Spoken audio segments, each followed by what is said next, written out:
शक्ती आणि शेतकऱ्यांची शक्ती एकत्र करणं याच्याशिवाय आपल्या देशातल्या लोकांना न्याय मिळणार नाही।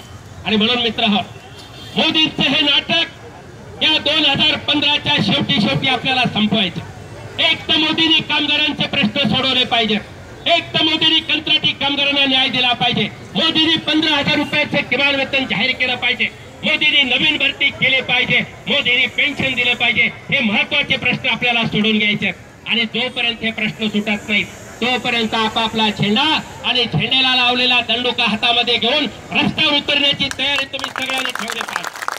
आणि लढणारे कार्यकर्ते आज बाहेर उद्या आतमध्ये आहोत। तुम्हाला माहिती आहे, कॉम्रेड गोविंद पानसरेंचा खून झाला, नरेंद्र दाभोळांचा खून झाला, कलबुर्गींचा खून झाला। ही परिस्थिती आपल्या देशामध्ये कोणी बोललं की त्याला गोळ्या घाला अशा पद्धतीचं वातावरण निर्माण झाले। त्यामुळे गोरगरिबांसाठी लढणाऱ्या लोकांना आवाज बंद करण्याचा प्रयत्न या देशामध्ये होतोय, कामगार कार्यकर्त्यांचा आवाज बंद करण्याचा प्रयत्न होतोय, हे आपण लक्षात ठेवा। परंतु आपली जी शक्ती आहे, कष्टकऱ्यांची शक्ती आहे, ही कष्टकऱ्यांची शक्ती एवढी मोठी आहे की आपण न्याय मिळवून घेऊ शकतो आणि आपण न्याय मिळवल्याचा राहणार नाही। हा विश्वास आपण आपल्यामध्ये ठेवला पाहिजे, तो आपण ठेवा असे आपल्या सर्वांना आग्रहाचं सांगणं। मी सर्व संघटनांच्या नेत्यांना विशेष करून धन्यवाद देत। मला थोडंसं वाईट वाटतं, बॉश सारखी कंपनी, महिंद्रा अँड महिंद्रा सारखी कंपनी आज बंद नाही। खरं म्हणजे संकट त्या मोठ्या कंपन्यांना जास्त संकट, मोठ्या कंपन्या बंद होण्याची जास्त भीती आहे, परंतु तिथला कामगार आजच्या चळवळीमध्ये नाही, ही वाईट गोष्ट आहे। आज बीएमएस नावाची संघटना संपामधनं पळालेली आहे।